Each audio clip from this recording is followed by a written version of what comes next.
평화로우신 그리스도입니다.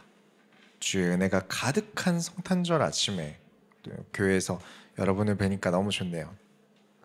주님의 탄생을 기념하는 이 특별한 날에 우리 모두의 삶 가운데 임하신 하나님의 사랑과 평강이 더욱 충만하기를 기원합니다. 우리 서론으로 들어가겠습니다. 크리스마스란 무엇인가? 여러분, 크리스마스가 무엇인지 아시나요? 크리스마스가 아주 옛날에, 우리 좀 옛날에 신앙생활을 하시던 분들 중에 크리스마스에서 이 마스를 데이로 알고 계시는 분들이 계셨어요. 그러니까 크리스마스, 크라이스트 데이 뭐 이렇게 생각하신 것 같아요. 그리스도의 날, 크라이스트 데이를 줄여서 크리스마스로 알고 계셨는데, 원래 뜻은 예배 드린다는 걸 라틴어로 메스, 그래서 이제 우리식으로 말하면 그 천주교에서 미사 드린다고 하죠. 그렇죠? 그 미사가 라틴어로 메스예요. 그러니까 크라이스트는 예수 그리스도, 메스는 예배니까 그리스도께 예배드리기 위해 모이는 날입니다. 성탄절은, 크리스마스는 그리스도께 예배드리러 모이는 날이에요. 그렇게 생각하면 크리스마스의 의미가 온전해지겠죠. 우리가 12월 25일인 이날만큼은 우리가 그리스도께서 우리에게 오신 날을 기념하여 예배를 드리자는 거예요. 메리는 기쁜, 즐거운이라는 뜻이에요. 그래서 메리 크리스마스 되세요라는 건 여러분 즐거운 날 되세요가 아니라, 여러분 이번엔 꼭 교회 가서 즐겁게 예배 드리세요, 그리스도께 예배 드리세요라는 뜻이에요. 근데 사람들이 잘 모르고 쓰죠. 예전에는 메리 크리스마스라고 하면 막 이제 재밌게 놀려고만 하고, 그죠? 크리스마스가 빠지고 메리만 남았어요. 근데 이제 메리도 많이 사라져가는 것 같아요. 그죠? 쉬는 날이라고 놀긴 하고, 그래도 크리스마스니까 어제 또 케이크도 다 동나고 돌아다니다 보면, 그죠? 하지만 또 그 얼굴이나 표정 중에 즐거움은 많이 사라져가는 것 같아요. 메리 크리스마스라는 인사, 교회에서 그리스도께 예배드리기 즐거운 날을 보내라는 의미입니다. 그래서 오늘 오신 성도님들은 하나님께서 정말 기뻐하실 거예요. 왜냐? 그리스도께 예배드리러 왔잖아요. 우린 진짜 의미를 아는 크리스마스를 보내고 있어요. 오늘 크리스마스 설교에서 여러분에게 진짜 메리 크리스마스를 주실 줄 믿습니다. 어떤 사람에게 평화와 안식이 가득할까요? 예수 그리스도로 기뻐서 하나님이 가장 좋아하시는 예배 자리에 모인 자들에게 주십니다. 그냥 크리스마스는 모두가 기쁘고 모두가 평화로운 게 아니라, 이 크리스마스의 의미를 알고 그리스도께 예배드리러 오신 여러분에게 하나님께서 평강을 가장 주실 것입니다. 보석이 가장 안전하게 모이는 장소는 어딜까요? 화장실 세면대 위일까요? 화장 고치는 날에 잠깐 올려놓은 거기가 안전할까요? 스피커 위에 올려둘까요? 아니죠. 보석함이 가장 안전하죠. 하나님께서 성도를 보석으로 보시고 교회를 보석함처럼 여기십니다. 그래서 이 보석함의 크리스마스 하러, 곧 그리스도께 예배드리러 모인 보석들에게 하나님께서 메리함을, 기쁨을 가득 주실 줄 믿습니다. 본론으로 들어가겠습니다. 오셔서 우리를 구해주세요. 마태복음 2장 1절부터 2절에 보면, 헤롯 왕 때 예수께서 유대 베들레헴에서 나심에 동방으로부터 박사들이 예루살렘에 이르러 말하되, 유대인의 왕으로 나신 이가 어디 계시냐? 우리가 동방에서 그의 별을 보고 그에게 경배하러 왔노라 하니. 처음 예수님이 태어나실 때 동방의 박사들이 모여서 별이 하나 나타나는 것을 보았는데, 그 별은 예루살렘의 왕이 태어났다고 알려주는 별이었다고 해요. 근데 말이죠, 이 동방의 박사들은 유대인들이 아니에요. 점성술사예요.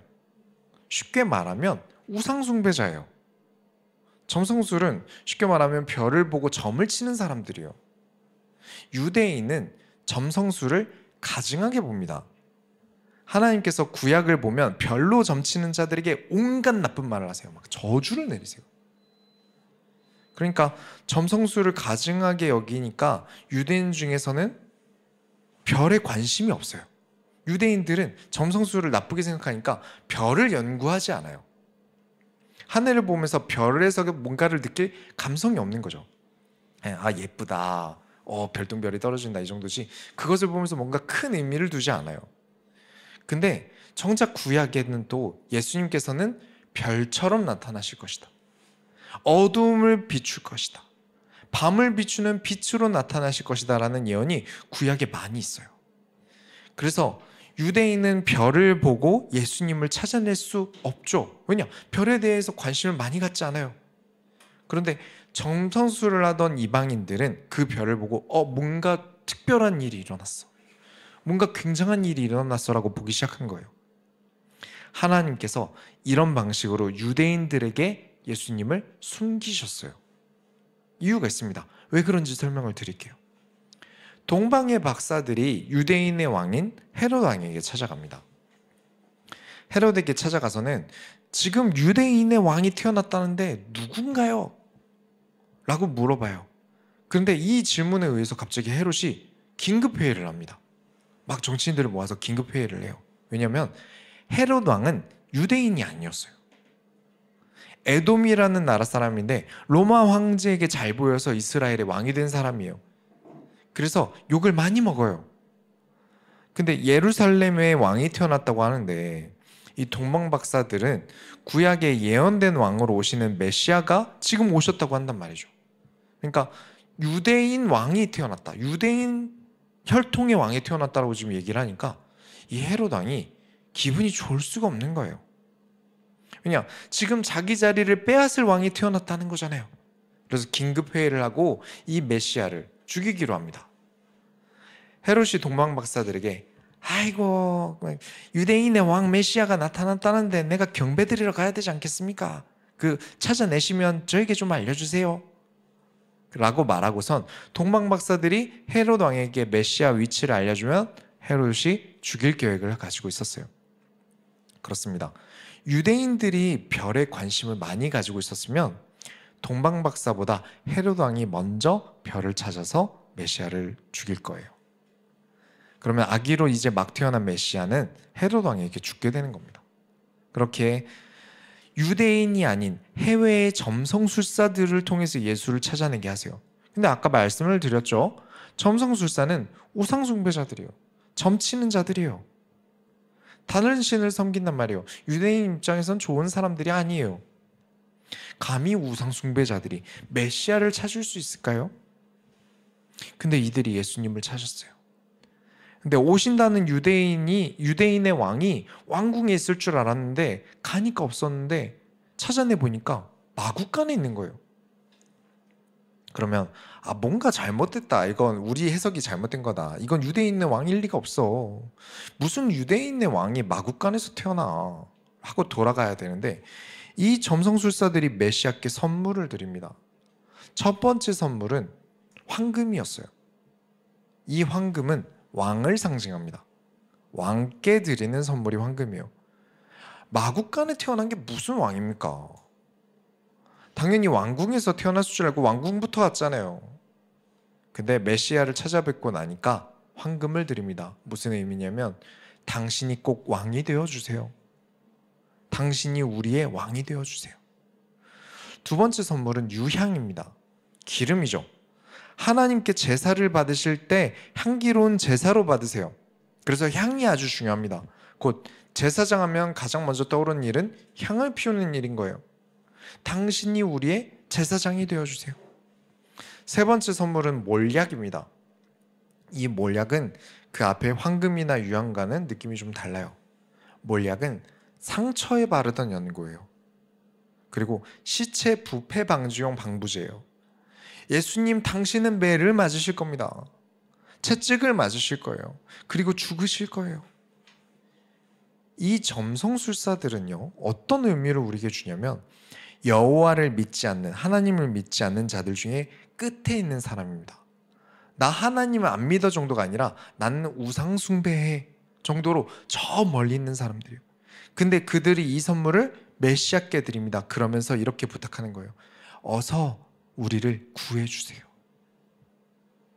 이렇게 살아갈 수밖에 없는, 우상 숭배할 수밖에 없는 운명인 우리를 구해주세요 라고 당신이 우리를 구원할 왕으로, 당신이 우리의 죄를 사해줄 제사장으로, 우리를 위해 십자가에 죽으시는 그리스도로 꼭 우리를 잊지 말고 찾아와 주세요. 저 해외까지. 그렇게 구원받아야 하는 사람들의 대표로서, 가장 하나님을 만나지 못해 가장 고통받고 있는 사람들의 대표로서 찾아온 거예요. 우리를 구원해 주세요. 저와 여러분은 그렇게 구원받았습니다. 사람들이 원하는 그리스도는 무엇일까요? 어떤 메시아를 원했을까요? 헤롯 왕은 메시아를 죽이려고 했습니다. 왜일까요? 자신에게 유익이 안 되거든요. 유대인들은 메시아, 그리스도가 오길 기다렸습니다. 왜 그랬을까요? 이스라엘을 강대국으로 만들고 이방인들의 큰 코를 다치게 해줄 유대인의 왕으로 그리스도가 올 줄 알았거든요. 예수님께서 이후에 성인이 되셔서 활동하실 때 정치인들이 예수님은 어떤 사람인가를 체크하러 많이 왔어요.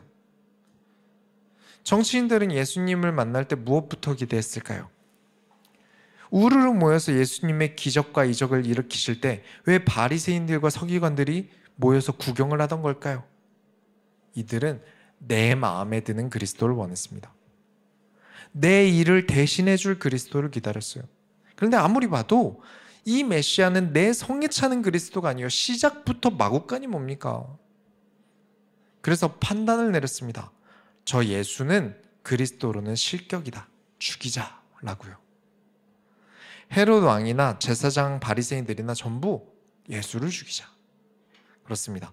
이 사람들의 기준은 자기가 원하는 것을 이루어줄 메시아였어요. 근데 내가 원하는 걸 이루어주지 않아요. 그러면 죽여요. 하나님이 생각하시는 그리스도는 유대인뿐만 아니라 저 이방의 동방 나라에 있는 동방 박사 같은 그런 우상 숭배하는 자들까지도 살리는 그리스도였어요. 어떤 자에게 예수 그리스도는 평안이 될까요? 똑같은 예수를 보고도 신약 당시의 사람들이 평안함을 느끼지 못했어요. 내가 원하는 그리스도, 내 입맛에 원하는 그리스도, 그 자들에게는 평안이 없습니다. 그러나 내 입맛과 상관없이 왕궁에 있는 그리스도가 아닐지라도, 볼품없는 마구간에 있다고 할지라도 하나님이 보내신 예수를 보고 황금과 향유와 몰약을 드릴 수 있는 자들에게는 예수 그리스도는 평화입니다. 하나님은 그들에게 평화입니다. 사람들이 내가 가난해졌으니까 하나님 돈 주세요. 내가 지금 하는 일 좀 잘 되게 해주세요. 라고 하지, 하나님 왜 나에게 이렇게 하시는지 이유를 알려주세요. 제가 고칠 게 있으면 고칠게요. 라고 기도하지 않아요. 왜냐? 나에게 예수 그리스도는 내가 황금을 드릴 왕이 아니거든요. 오히려 예수님께 내가 황금을 받아야 하는 내가 왕 노릇하고 싶어요. 천주교에 왜 마리아라는 이름이 그렇게 위대한 이름이 됐는지 좀 찾아봤어요. 마리아가 무엇을 했다고 성모라는 거룩한 어머니라는 이름이 되었을까요? 어떻게 예수가 하나님이고 거룩하신 분이고 죄가 없으신 분이신데 마리아가 죄 많은 그냥 인간이면 예수님이 어떻게 죄인에게서 태어나느냐? 라면서 마리아는 죄가 없다, 무오하다 라고 주장합니다. 그러다가 결국 마리아가 어떤 신 같은 존재가 되어버렸어요. 마리아 무오설의 정점이 뭐냐면 마리아가 승천을 했다는 거예요.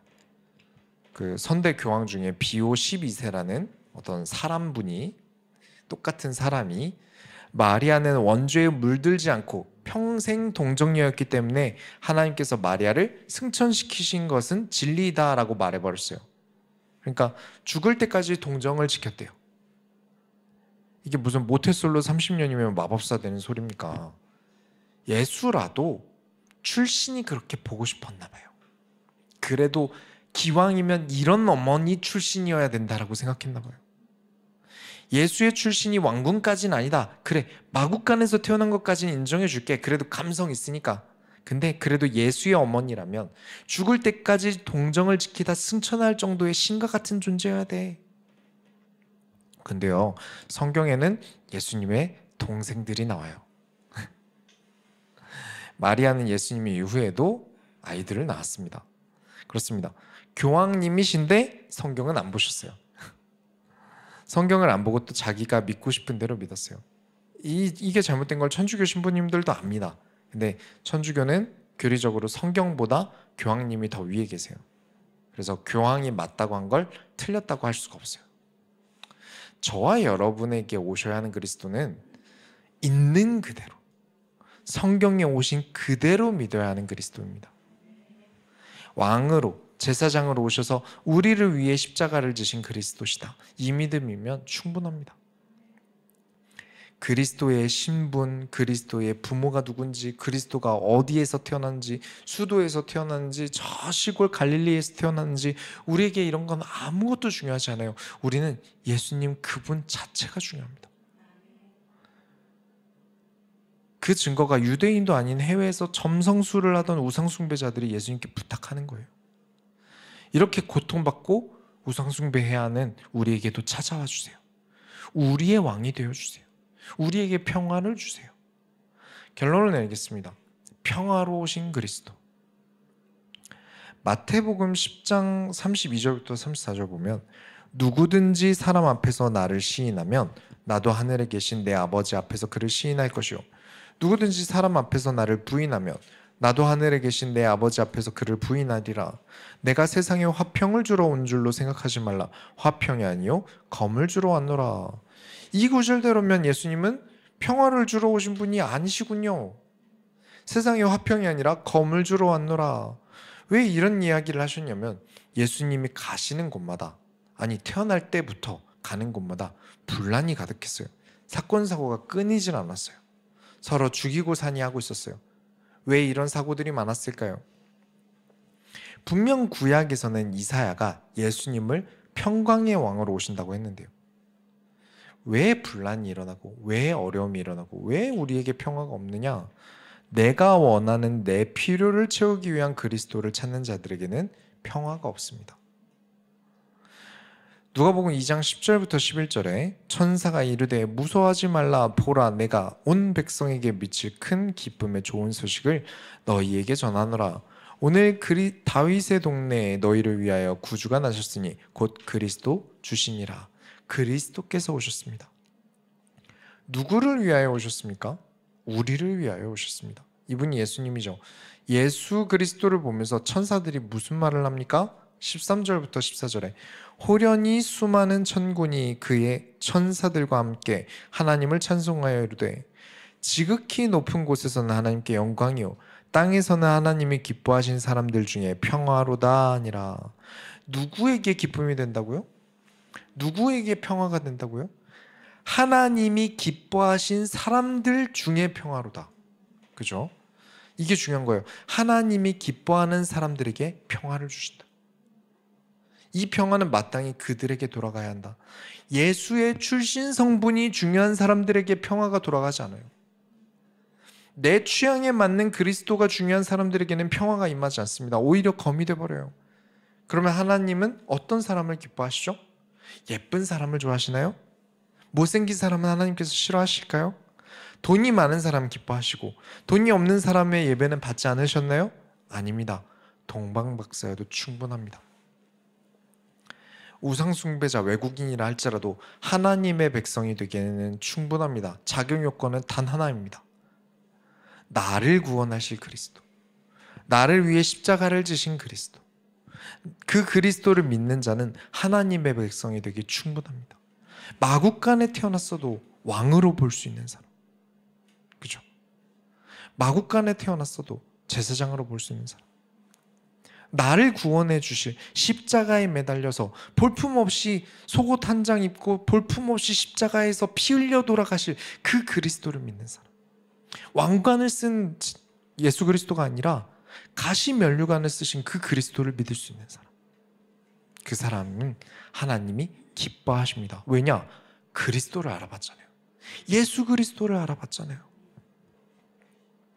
내 마음에 든다 안 든다로 평가하고 나에게 이득이 되느냐 안 되느냐로 살아가는 사람들이 아니라, 교회에 나와도 내 이득이냐 아니냐로 교회를 다니는 사람들이 아니라 하나님이 원하시는 대로 살겠습니다. 하나님이 시키시는 일을 하겠습니다. 왜냐? 나는 예수님이 너무 좋습니다. 난 예수님을 너무 사랑합니다. 그들에게 하나님은 평화를 주십니다. 왜냐? 하나님이 그들을 기뻐하시니까요. 그렇습니다. 그리스도는 평화로 오셨습니다. 그 평화는 예수님 그 자체가 좋아서 예수를 따라가는 자에게 한정입니다. 우리가 진짜 마구간이라고 할지라도 우리의 기준을 내려놓고 내가 원하는 것들 내려놓고 예수 그리스도로 온전히 행복하게 되길, 그 예수님을 알아보게 되길, 그래서 우리에게 성탄절의 평화가 가득 있게 되길 예수 그리스도의 이름으로 축원합니다. 우리가 하나님의 소원을 이뤄드립시다. 하나님 감사합니다. 오늘 이 시간 우리가 성탄절 예배를 드리면서 진짜 크리스마스의 의미를 깨닫고 우리가 예수 그리스도 그분만으로 기뻐하게 하여 주옵소서. 살아계신 예수 그리스도의 이름으로 기도드렸습니다. 아멘.